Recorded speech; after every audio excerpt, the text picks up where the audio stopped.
Hey, and welcome to my channel. If you're new here, welcome. My name is Preston. Having worked many years as a professional recruiter in the technology industry, I have acquired unique insights, advice, and perspectives that I hope can be helpful to you all. Resumes.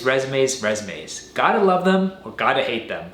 But one thing is for certain is that they are still one of the most important things you have to get right so that you can get that next dream job. In this video, we're gonna go over different steps you can implement to help you create that perfect resume. But before we get started, don't forget to click the like and subscribe button as it's completely free and really helps us a lot to kickstart this channel. Your resume is going to be the most important piece of paper for your career, so make sure you listen up and pay attention. As a professional recruiter, I can personally attest to the fact that most recruiters or hiring managers can spend mere seconds scanning your resume. So you have to make sure it's on form, because if it isn't, your resume can get rejected right away. Even if you have a portfolio website, a GitHub link, or even an up-to-date LinkedIn page, most of these still will be secondary to a resume. So without further ado, if you are someone who's entering the job market for the first time or an experienced professional who needs a quick crash course on how to improve your resume, let's get started. Choose the right format. The first step you need to figure out is how to best format and structure your resume that ideally conveys the most important information, like your work experience, non-work experience, skills, and education in the most simple and clear-cut way. I can't speak for all companies, hiring managers, and other industries,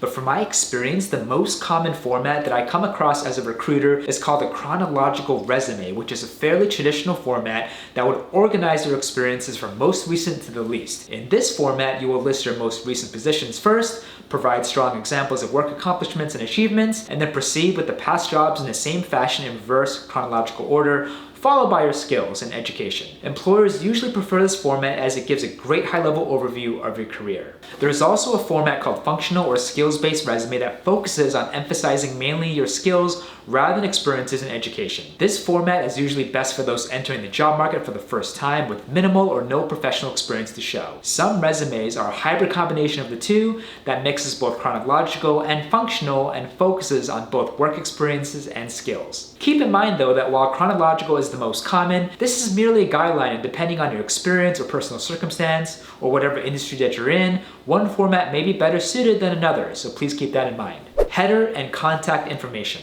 This is pretty obvious, but make sure you provide your best contact information so that if a recruiter or a company wants to get in touch with you, they can reach out easily. Basic information would usually be your full name, phone number, and personal email address. If you have a LinkedIn profile, a personal URL, a portfolio site, or a GitHub account, if you are a software engineer, you can include that as well. Also, if you're looking to make a move to a new city in search of a job, this is a good area to indicate intent in being open to a new location. For example, you could say location, Seattle, but open to New York City, Austin, LA, or remote. Make sure you don't go overboard or provide too much information here, like your date of birth, second email, phone number, or even headshots, as you want to make sure you save space for all the other essential information. Summary.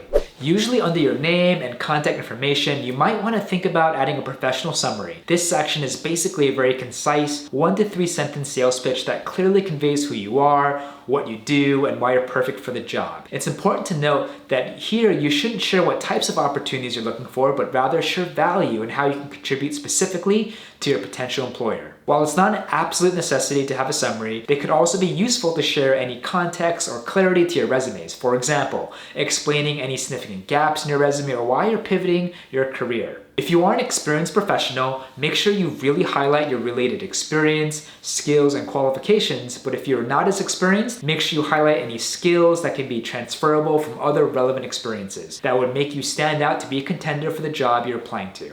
Skills. Depending on the format you're choosing, you can typically highlight your skills before or after your work experience. In this section, you want to clearly list all of your relevant skills to make it easier for the hiring manager or recruiter to get a quick judgment snapshot of your skill set. You want to make sure you showcase your hard skills that represent your technical knowledge and abilities in specific tools or software. For example, if you're a video editor, you might want to include Adobe Premiere or Photoshop in this section. Or if you're a software engineer, you might want to list your strongest languages such as JavaScript, Python, or Java. You also want to list your soft intangible skills or your personality traits such as leadership, communication, time management, or even your problem-solving skills, as they're just as critical for your success. You only want to make sure you only list skills you're confident in and ones that are truly relevant for the job, instead of just listing a bunch of random ones to fill up space. If you're applying for a finance role as an example, you don't have to share that you're strong in Adobe Photoshop or marketing unless it's 100% relevant. One final tip is to make sure you read over the job description for the job you're applying to and pay attention to the specific keywords and skills that are listed so that you can modify and present your own skills that would be most relevant.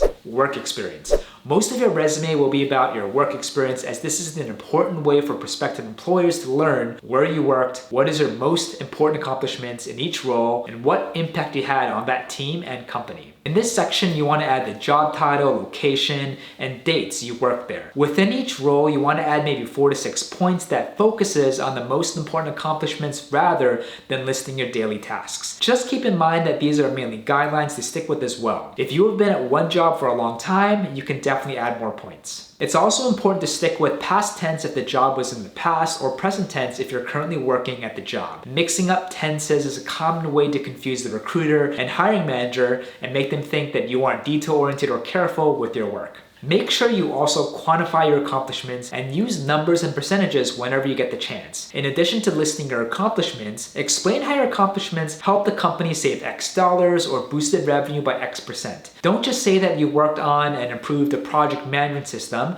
Rather, if you say that you optimized specific areas or features of a project management system that increased the team's overall efficiency by 200%, that is far more impressive and gives the reader a better grasp of your achievements. Also use action verbs more than passive verbs to describe the impact of your accomplishments. For example, instead of saying sales associates were managed by me, it would be much stronger if you said you managed, trained, and developed a team of sales associates that collectively performed over 70% above their annual goal. Finally, if you have a ton of experience or a long, illustrious career and your resume is getting quite long, you could condense jobs older than 10 years and just display the names of the companies, the role, time periods, or you could even get rid of your oldest jobs or only show jobs that go back the past 10 years. Again, you only have seconds for your resumes to leave a good impression, so you want to make sure you can maximize the short time that you have in front of a recruiter.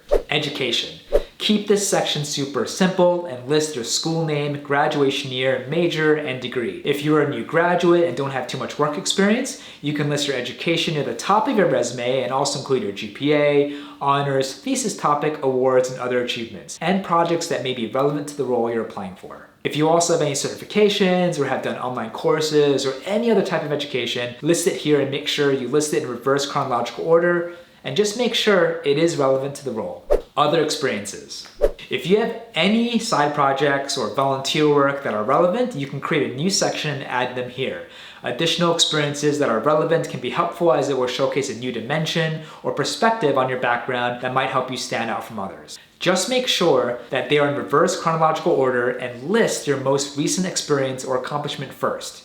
Okay, so now that you drafted the body of your resume, here are some final tips that I want to share with you in hopes that you create the perfect resume. Tailor your resume. Once you finish your resume, make sure you tailor and customize and modify it to the job you're applying to. Read through the job description carefully and pay attention to particular keywords and phrases, and make sure your resume aligns with what the employers are looking for. If you're applying to several jobs, make sure you spend time to match each resume to each job, as no job will ever be the same. If you're applying for a different type of job, make sure you create a different resume for it. While blasting out the same version of a resume to multiple companies can work, taking the time to really customize or personalizing it to the specific company will drastically improve your chances for a callback. Edit and proofread it. I know this is super obvious, but I can't share with you how many times you've come across resumes with formatting issues, grammatical errors, or just plain bad typos. It doesn't matter how experienced you may be or what great companies you have worked at. I have seen instances where resumes would just get simply rejected based on a couple of errors, and I would hate for the same to happen to you. Give it to your friends, families, and colleagues and have them read it over twice, maybe 3 times if needed. Thanking them with food or drinks is a great way to incentivize them if necessary. Keep it short. Resumes should be mainly 1 to 2 pages max.